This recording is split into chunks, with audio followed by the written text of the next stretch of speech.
الدرس السابع والعشرون أحكام صدقة الفطر. الحمد لله رب العالمين، والصلاة والسلام على أشرف الأنبياء والمرسلين وعلى آله وصحبه أجمعين، أما بعد، أعوذ بالله من الشيطان الرجيم، بسم الله الرحمن الرحيم، قد أفلح من تزكى وذكر اسم ربه فصلى. معزز حاضرین، اسلامی بھائیوں، بزرگوں اور دوستوں، رمضان کا مبارک مہینہ چل رہا ہے اور یہ مہینہ اختتام کو پہنچ گیا ہے، لہذا مناسب ہے کہ صدقہ فطر کے احکام بیان کر دیے جائیں. دیکھیے، رمضان کا جو مہینہ ہے اس میں ہم نے اللہ کی عبادت کی، اللہ کے لیے روزہ رکھا، لیکن ہم سے کچھ کوتاہیاں ہو گئیں، تو وہ کوتاہیاں ہماری دور ہو جائیں، اس کے لیے اللہ تعالی نے صدقہ فطر کو واجب قرار دیا ہے. صدقہ فطر کو واجب قرار دیا ہے، اور اس کی وجہ نبی کریم صلی اللہ علیہ وسلم کی اس روایت میں بیان کی گئی ہے. فرض رسول اللہ صلی اللہ علیہ وسلم زکاۃ الفطر طہرۃ للصائم من اللغو والرفث وطعمۃ للمساکین، کہ اللہ کے رسول صلی اللہ علیہ وسلم نے زکاۃ فطر کو واجب قرار دیا ہے، اس لیے کہ صدقہ فطر روزہ داروں کے لیے پاکی کا سبب ہے، لغو سے اور اسی طریقے سے فضولیات سے اور بیہودہ چیزوں سے، اور اسی طریقے سے اس کے اندر مسکینوں کے لیے کھانا بھی ہے. تو دیکھیے، رمضان کے اندر ہم اللہ کے لیے روزہ رکھتے ہیں، لیکن کچھ لغو باتیں بھی ہم سے سرزد ہو جاتی ہیں. بہت ساری ایسی چیزیں جو گناہ کی ہیں، جن سے ہمیں منع کیا گیا ہے، اس سے وہ چیزیں سرزد ہو جاتی ہیں.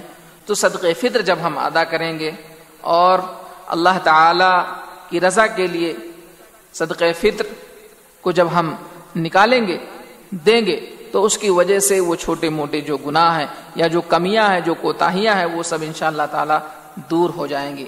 اسی طریقے سے صدقہ فطر سے اللہ رب العزت کی نعمت کا شکر بھی ہوتا ہے کہ اللہ تعالی نے ہمیں اس بات کی توفیق بخشی کہ ہم نے رمضان کا روزہ رکھا، اور رمضان کا روزہ ہم نے مکمل طور سے تمام کیا، پورا کیا.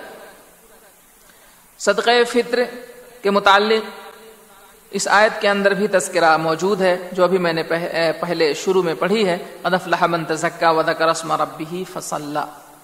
وہ شخص کامیاب ہے جس نے زکوٰۃ ادا کی اور اللہ کا نام لیا، اپنے رب کا نام لیا، اسے نماز پڑھی. مفسرین کہتے ہیں کہ اس سے مراد، اس آیت کے اندر زکوٰۃ سے مراد یا پاکی و صفائی کا جو ذکر ہے، اس سے مراد صدقہ فطر ہے. صدقہ فطر جو ہے ہر مسلمان کے اوپر واجب ہے، وہ مذکر ہو یا مؤنث، لڑکا ہو یا لڑکی، مرد ہو یا عورت، غلام ہو یا آزاد، سب کے اوپر صدقہ فطر واجب ہے. ہاں، اس وقت جب اس کے پاس ایک سا سے زائد چیز ہو. اور کب وہ دے گا؟ وہ شخص عید کی رات میں، عید کے دن یا عید کی رات میں.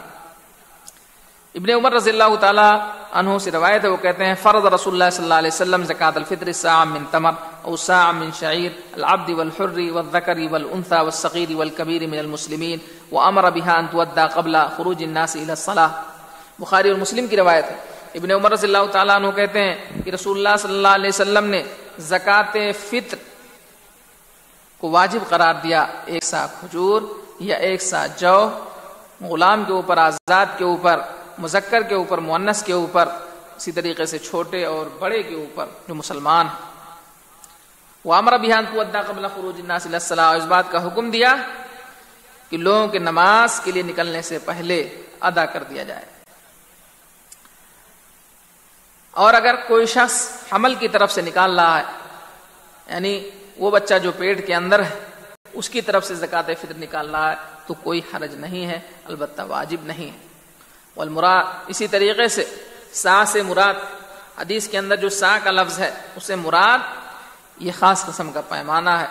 اور علماء نے لکھا ہے کہ 4 مد کا ایک سا ہوتا ہے، یعنی آدمی اپنے دونوں ہاتھوں کے اندر، جو ایک متوسط آدمی ہے، اپنے دونوں ہاتھوں کے اندر غلہ رکھے اور 4 بار اسے رکھ دے، 4 بار، تو یہ ایک سا ہو جاتا ہے. زکات فطر یا صدقہ فطر کے نکالنے کے لیے 2 وقت ہیں۔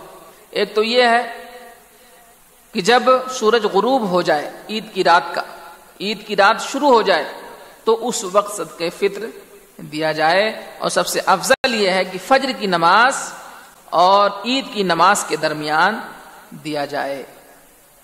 اور دوسرا وقت کہ عید سے پہلے 1 یا 2 دن دے دیا جائے۔ اور ابن عمر رضی اللہ تعالی عنہ ان لوگوں کو دیا کرتے تھے صدقہ فطر 1 یا 2 دن پہلے جو اسے لیتے تھے، جیسا کہ روایت ہے۔ ابن عباس رضی اللہ تعالیٰ عنہ کہتے ہیں قال رسول اللہ صلی اللہ علیہ وسلم فمن اداها قبل الصلاة فهي زکاۃ مقبولہ ومن اداها بعد الصلاة فهي صدقۃ من الصدقات۔ رسول اللہ صلی اللہ علیہ وسلم نے فرمایا جس نے نماز سے پہلے زکوٰۃ دی صدقہ فطر تو وہ مقبول زکوٰۃ ہے، اور جس نے نماز کے بعد ادا کی تو وہ صدقوں میں سے ایک صدقہ ہے۔ لہذا لوگوں کو یہ چاہیے کہ صدقہ فطر کی ادائیگی میں کوتاہی سے کام نہ لیں، اور اسی طریقے سے عید کی نماز سے پہلے صدقہ فطر ادا کر دیں۔ صدقہ فطر عید کی نماز سے پہلے ادا کر دی جائے، اور عید کے نماز کے بعد اگر کوئی شخص دیتا ہے تو ایک عام سا صدقہ ہوگا۔ اسی طریقے سے صدقہ فطر جو ہے فقراء اور مسکینوں کو دیا جا سکتا ہے، ایک مسکین کو پورا صدقہ فطر دے دیں، یا اسی طریقے سے کئی مسکینوں کو دے دیا جائے تو یہ جائز ہے۔